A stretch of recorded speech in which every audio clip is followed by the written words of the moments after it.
Hey, everybody. Thanks for checking out the deck tech for this week. If you like the show, you like these deck techs, go down and hit subscribe, ring that bell so that way you'll know every time we make a new one. And if you love the show, if you're loving the channel, consider heading over to patreon.com/commandersbrew where you can donate and help make the show even better from week to week. But before we get to this week's deck tech, we have two quick announcements. The first one being, we're coming to Magic Fests. That's right. We're going to be at a couple different Magic Fests coming up starting in February. We'll be at Magic Fest Toronto. Then in March, we'll be in LA. That's right. We'll be in sunny California. And then heading back in April, we're going to be at Magic Fest Niagara Falls, New York.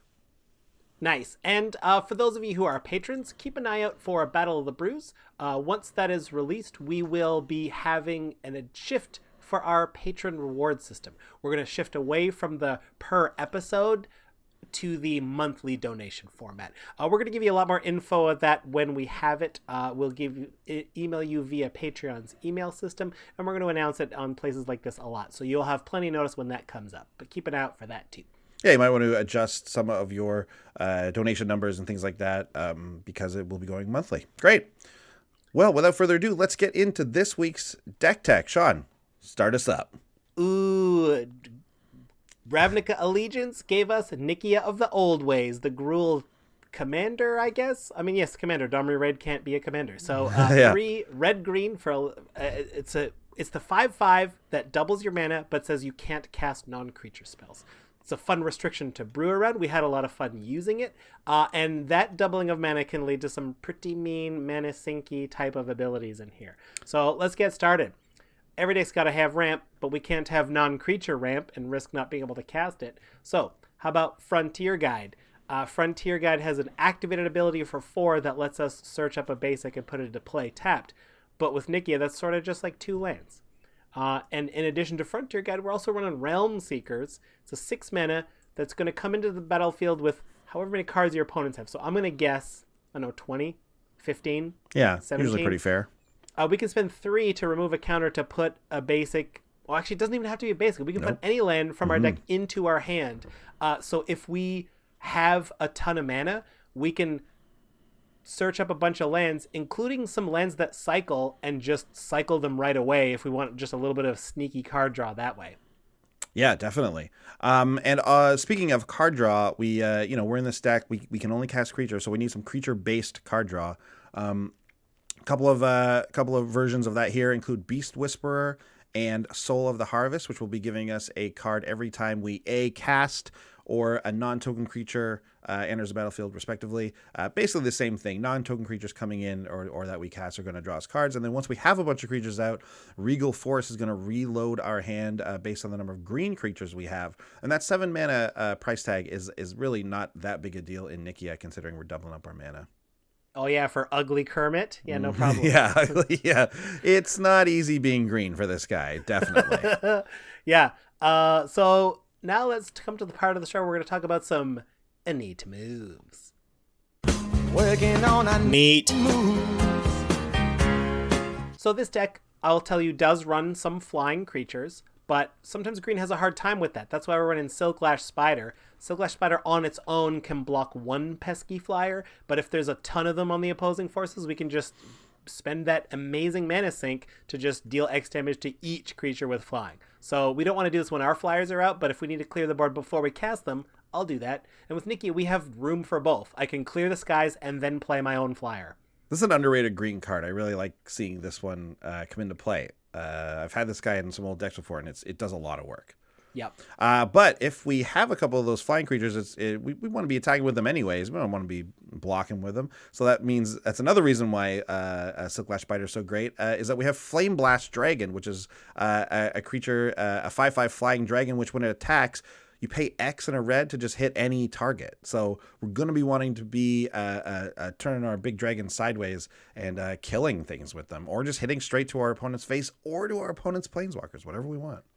Yeah, that's amazing. We do run Anger in the deck, so there's a possibility of casting Flame Blast Dragon using 3 lands, attacking with it, and using a few more lands to just do massive amounts of damage.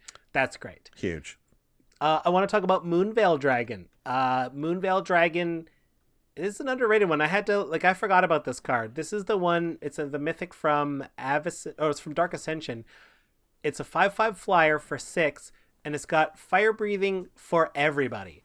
So pay a red, give each creature you control +1/+0. That's huge. Yeah. That's the cheapest and most efficient use of red mana in an attacky deck possible. A lot of our creatures are huge. A lot of them have trample or fly, or we can give them trample. This is just going to translate into gobs of damage. And similarly to like Regal Force, that 3 pip mana cost there, those 3 red, like that's not difficult, again, considering that Nikya will be doubling the mana we get from each land, so not a problem. Next we have Polukranos, World Eater. You want to talk about mana sinks in a big mana deck? Well, Polukranos actually is a great one. It's the 5/5 and it has the monstrosity XX green, but of course we're doubling up our mana, so that XX kind of just becomes single X. Yeah, kind of. And Polukranos can get some troublesome creatures, some blockers out of the way for you to be able to swing in and, pump your team with the Moonveil Dragon. It'll be great. Oh, yeah, big time. And of course, since we're running mostly creatures, I think 55 of them, in fact, we are running Rurikthar the Unbowed, because we're not casting spells. We might as well have our opponents take 6 damage every time they cast one. Rurikthar has Vigilance to Reach. He is not bowed. He is never bowed. Yeah, never bowed. This guy don't turn sideways. So if we're looking to, we're looking to draw some cards, but we're looking to have that mana sink outlet. Well, cycling is a great way to do that. So there's a couple of cycling cards in this deck, specifically ones that come on sorceries or instants. So that way, if we have Nikya out, these cards aren't just dead in our hand, right? So Beneath the Sands and Dissenter's Deliverance are 2 great examples of cards that will help us when we need them to. However, if they do, if we draw them and we have Nikya out, we want to be using Nikya still that turn, we can just cycle them, for 2 colorless or just a single green, and then we can see what we get next, and it's a creature we want, then great. Yeah, and in the world where we have Nikya on the board and we really want to cast one of our few non-creature spells, we've got a card like High Market, so we can sack Nikya. Land coming into play isn't a spell, so the opponents can't stop that from happening. And Temur Sabertooth is a great way to bounce Nikya to get her off the table and cast a bunch of non-creature spells if we so happen to have one. But Temur Sabertooth is just amazing anyway for like saving the team. As a mana sink goes, it's a pretty great one. Oh, it's a really good one. Stands up to board wipes, like it does it all. Yeah. Imagine with Nikya and a full board of creatures, Temur Sabertooth can probably put all of them back into your hand. Yeah, right. Like you have enough mana. Yeah, exactly. And of course, some other good cyclers that we have kicking around. Treacherous Terrain is a really good one with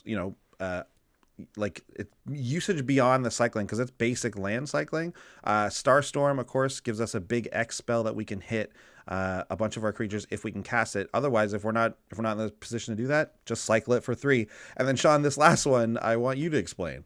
Sure. I could not resist sneaking in one instant or sorcery that Nikya, there's nothing, you have to get rid of Nikya to cast this, but I think this one's worth it. If we have a High Market, if we have Temur Sabertooth, let's tap all of our lands for mana, bounce or sack Nikya, and then cast a Comet Storm kicked a couple times and do 20 to each of our opponents. Yeah, it should be noted that Nikya isn't the only way we can double our mana in this deck. This so is true. Comet Storm actually is way more threatening than it even looks right now. Yeah. And finally, we have a Vizier of the Menagerie, which is a great thing to pair up with cycling because, we get to look at the top of our library with the Vizier, and if it's a creature we want to cast, we'll just do so. But if it's something else, we can just cycle a card in our hand, get that card into our hand, and then look at the top one again. And if that's a creature, great. Yeah, I'd be curious to play this deck and see what my record would be for how many creatures off the top I get to cast with Vizier of the Menagerie. 55 creatures means you're probably going to get a lot. Yeah, I can't wait. We did have one surprise and discovery, though, and that came from looking for spell effects on creatures that are not casting them. And one ability I found was Channel, which is an ability that lets you discard the card and then something happens. So Shining of Life's Roar, if you're not familiar, it's a 2-mana spell. Anyway, I can channel it for 4 mana, and then I get to lure a creature. That is to say, everyone has to block the creature that I targeted with it. So it's not casting a spell. I don't have to put this out on the battlefield and have it be vulnerable to removal. And I'm not actually casting it anyway, so it gets around counter spells in a weird way. In a way, this deck, like, I mean, your creature spells can be countered, but, like, there's a lot that can't get through. Yeah, absolutely. I love being able to use an ability like Channel, which is something you don't see too often. And this can act kind of like a pseudo overrun in that obviously they can't block a lot of your big creatures, so that'll just hopefully kill them. Yeah, I mean, it's an uncounterable thing. I've not mentioned it. We don't have it here, but of course, Prowling Serpapard is in the deck, so our creature spells can't be countered anyway. So it's effectively like the whole deck can't be countered, which That's is pretty fun. good. That's great. Seeing all that, it's time to take a look at the old budget report. What do you think? My voice is still a little gone from my cold I'm getting over. The budget report. This is a cheap deck. It comes up to $87. The half of the value is in 9 of the cards in there, and the top 3 are Kamal, Fist of Krosa. Unsurprisingly, it's overrun on legs. We've also got Ronus, which is an incredible mana sink that just makes creatures in this deck do so much damage. Like, the threat of activation here makes it well worth the $650 it costs. And then Pathbreaker Ibex is mini Craterhoof Behemoth, but it's also not that mini anymore. Like, it's $6 these days, so it's getting up there in price. But these 3 cards are amazing. Are they a bit win more? Perhaps. Like, if you really were on a budget, you could cut these 3 and put some other fun giant creatures in here anyway and still have a working deck. I would like to keep them, but you knock these 3 down and we're down to like a $60 deck. Like, just giving trample is kind of all you need with a lot of these big creatures. So I see what you're saying there. It doesn't necessarily need to pump them as well. Yeah. Okay, let's talk about our favorite cards. My favorite card in the deck that we haven't talked about yet is definitely Magus of the Candelabra.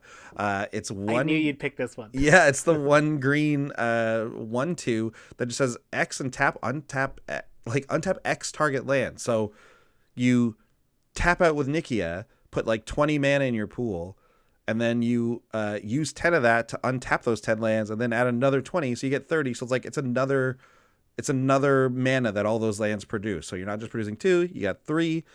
This is what I was talking about when I said, Nikya is not the only way that we add mana with our lands, right? Magus does that as well. Like, it gets pretty nasty when you've got 1 or even 1 more version of this out. Like, ugh.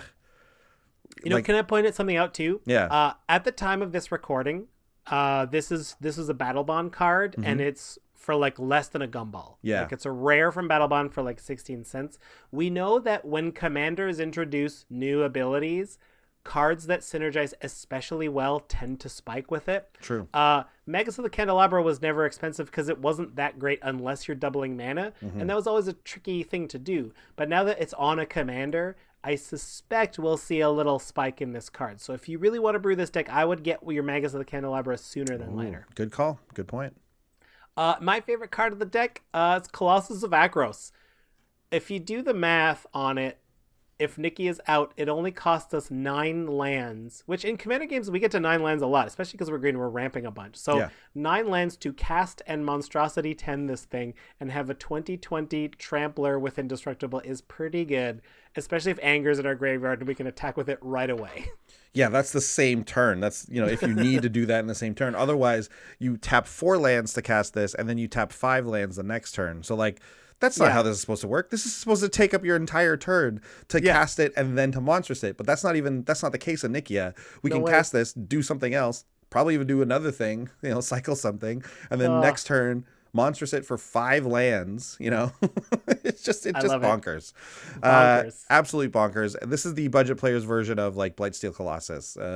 Indestructible 20/20 damage. Yeah, definitely. Yeah, I'll take it. I'll take it for sure. I love it. Well, there you go. This is a fun deck. Finally having a mana doubler on a commander is something very exciting, and I'm happy to see what else we get brewing from Ravnica Allegiance. Yeah, me too. Please let us know in the comments if you've got some of your favorite creature-based mana sinks, or better yet, let me know what your the one card. Mine was Comet Storm, but let me know the one card that isn't a creature spell that you just had to sneak in because Nikki is so amazing. Yeah, definitely. Let us know, and otherwise we'll see everyone next week with a brand new deck tech. Bye. Peace. Big thanks to all our patrons who make these episodes possible. Yeah, and if you want to check out more comedy videos, check out our Brews News playlist. Make sure you follow us on Twitch TV to see when we play live. If you want to chat with us, head over to Twitter. We're at Commanders Brew. And please hit subscribe to ding the bell and find out when we got new stuff coming out. See you next time. Bye.